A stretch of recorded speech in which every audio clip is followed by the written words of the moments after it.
of the biggest issues we're having in the highly competitive housing market we're facing outside of affordability and very high prices is the amount of risk that buyers are facing and absorbing in order to be competitive for a lot of homes. You'd be shocked by the number of offers we get on our listings with buyers completely giving up home inspection contingencies and not doing any inspection at all. And unfortunately, it's become this self-fulfilling downward spiral of risk for buyers where qualified buyers who are motivated and want to buy a house are removing all their protections, not doing inspections because other buyers are doing it. And then because they're doing it, the next buyers are doing it as well. So I often wonder, is there a responsibility of the state government and legislators to create laws that require a due diligence period for buyers after they're under contract? Now, it may seem extreme and unfair for government to get involved in this level of detail in private home transactions, but due diligence period like this exists in other forms already in local states and jurisdictions. In the DMV, if you're buying into an association,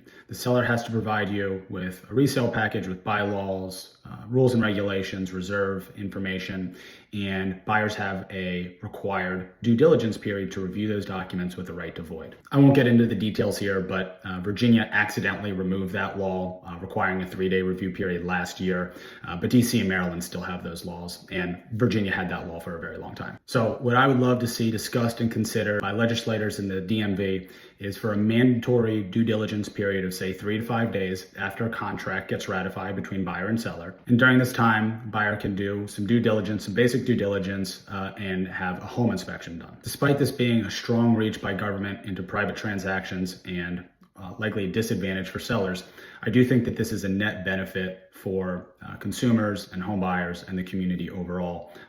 I think you can apply the greater good theory here. And one way you can continue to allow free market dynamics to prevail is by adding a non-refundable deposit to this due diligence period. So if the buyer chooses to walk away during that required due diligence period, they would automatically owe the seller a pre-agreed upon amount of money. I think in most transactions, the amount of that money would be fairly modest, maybe $100 to $1,000. But if you have a buyer who's truly motivated and really has no need for a home inspection or due diligence period, say a cash buyer who's purchasing a tear down home and doesn't need an inspection, they could put a significant amount of money into their non-refundable deposit. So you might see a buyer like this put a $50,000 non-refundable deposit down for this due diligence period, which would ultimately become, I think, even more favorable for a seller than the current environment.